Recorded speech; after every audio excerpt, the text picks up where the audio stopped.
దెయ్యాన్ని చూపించకుండా భయపెట్టొచ్చా? యెస్. భయపెట్టొచ్చు అని ఈ మూవీతో ప్రూవ్ చేశారు. మూవీ అంతా కూడా దెయ్యం ఎక్కడ కనిపించదు. బట్ ఆడియన్స్‌ని ఒక రేంజ్‌లో అయితే భయపెట్టారు ఈ మూవీతోటి. మూవీ నేమ్ వచ్చేసేటప్పటికి 'డైస్ ఇరే'.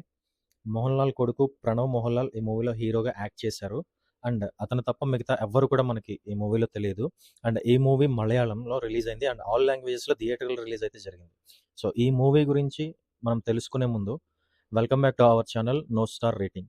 సో, ఇలాంటి మూవీ ఇంట్రెస్టింగ్ అప్డేట్స్ గురించి తెలుసుకోవాలి అంటే అండ్ ఓటీటీ రిలీజెస్ గురించి తెలుసుకోవాలి అంటే మన ఛానల్‌ని సబ్స్క్రైబ్ చేయండి. మన channel name no star rating. So, let's go to the video now. రీసెంట్‌గా థియేటర్స్‌లో రిలీజ్ అయిన ఈ horror movie 'Dies Irae' recent టైమ్స్‌లో రిలీజ్ అయిన హారర్ మూవీస్‌లో one of the best horror movie అని చెప్పొచ్చు. మెయిన్ స్పెషాలిటీ ఏంటి అంటే ఈ మూవీలో దెయ్యం ఒక్క చోట కూడా కనిపించదు. బట్ స్టిల్ ఆడియన్స్‌ని ఆ బీజీఎంతో ప్లస్ క్రియేట్ చేసిన విధానంతోటైతే భయపడతారు. థ్రిల్ కూడా చేస్తారు. ఓన్లీ 4-5 క్యారెక్టర్స్ ఉంటాయి. అండ్ అవి కూడా ఒక పెద్ద విల్లాలో ఆల్మోస్ట్ మూవీ అంతా జరుగుతది. హీరో సోలోగానే ఉంటాడు most of the times. And climax 40 minutes ఒక చిన్న హట్ పూరి గుడిసెలో జరుగుతది. సో, స్టోరీ లైన్ కూడా చాలా సింపుల్ అండ్ ఎగ్జిక్యూట్ చేసిన విధానం అయితే ఎక్సలెంట్ అని చెప్పాలి. బాగా నచ్చిన విషయం ఏంటి అంటే ఈ మూవీలో దెయ్యం మూవీ, హారర్ సినిమా అనగానే ఫస్ట్ దెయ్యం అందరిని భయపెడుతది. కరెక్ట్‌గా ఇంటర్వెల్ టయానికి దెయ్యం ఎవరో రివీల్ చేస్తారు. సెకండ్ హాఫ్‌లో అసలు దెయ్యం ఎందుకు చనిపోయి దెయ్యం అయిందో ఒక ఫ్లాష్ బ్యాక్ ఉంటది. అది కూడా సెంటిమెంట్‌తో కనెక్ట్ అయ్యేలాగా ఉంటది. అయ్యో పాపం అనవసరంగా చంపేశారే అని ఆడియన్స్ ఫీల్ అయ్యేలాగా దాన్ని సెట్ చేస్తారు. అగైన్ ప్రీ క్లైమాక్స్‌లో ప్రెజెంట్‌కొచ్చేసి విలన్స్‌ని హీరో సహాయంతో ఆ దెయ్యం చంపేస్తది. అండ్ పూజారి వచ్చి ఒక పూజ చేసి ఆ దెయ్యాన్ని భూమి నుంచి స్వర్గానికి ఎక్కడికో పంపించేస్తాడు.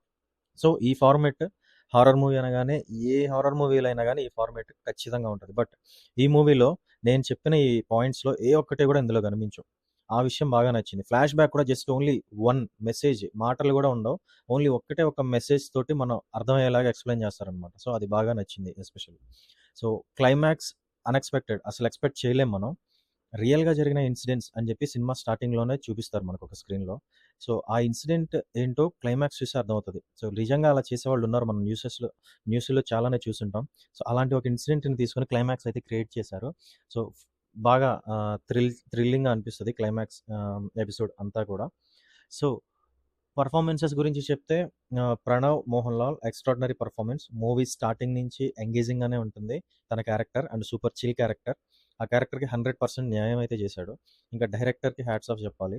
తక్కువ బడ్జెట్ ఓన్లీ ఒక విల్లా లాస్ట్ క్లైమాక్స్ ఒక పూరి గుడిసె మేబీ ఒక 10 మెంబర్స్ లోపే ఉన్న క్యారెక్టర్స్‌ని తీసుకొని ఒక మంచి స్టోరీని రాసి సో, దాన్ని హారర్ మూవీగా ఇంప్లిమెంట్ చేశాడు. సో, సక్సెస్‌ఫుల్ స్టోరీని అయితే అతను క్రియేట్ చేయగలిగాడు. సో, మలయాళంలో ఈ సినిమా మంచి బ్లాక్ బస్టర్ అవ్వటం వలన నెక్స్ట్ వీకే అన్ని లాంగ్వేజెస్‌లో కూడా వాళ్ళు రిలీజ్ చేసేసారు ఇండియా వైడ్. సో, అన్ని చోట్ల మంచి టాక్‌తో పాజిటివ్ టాక్‌తో నడుస్తుంది. నేను మూవీకెళ్ళినప్పుడు కూడా ఆల్మోస్ట్ 60-70% ఆక్యుపేషన్ అయితే ఉంది ఈ మూవీలో. అండ్ మెయిన్‌గా బీజీఎం. మూవీలో మెయిన్ హీరో బీజీఎం అనే చెప్పాలి. దెయ్యం ఎక్కడా కనిపించకుండా ఆ హారర్ మూవీని క్రియేట్ చేయాలి అంటే అది బీజీఎంతోనే సాధ్యపడుతది. సో, అలాంటి ఎక్స్ట్రార్డినరీ బీజీఎంని ఈ మూవీలో ఆహ్, ఆహ్, చేశారు. ఓవరాల్‌గా ఇది థియేటర్స్‌లో చూస్తే మంచి కిక్కొస్తది. అండ్ ఎవరైనా ఓటీటీలో చూద్దాంలే అనుకుంటే ఓకే. ఓటీటీ కోసం వెయిట్ చేయండి. బట్ మీ దగ్గర మంచి హోమ్ థియేటర్ స్పీకర్ ఉంటే మాత్రం మీరు ఖచ్చితంగా ఈ మూవీని ఎంజాయ్ చేస్తారు. అండ్ ఇది must watch for all. So, stars లేని మన review system no star rating కనుక మీకు నచ్చినట్లయితే please subscribe to our channel. And ఈ వీడియో గనుక మీకు నచ్చినట్లయితే please like, comment and share this video.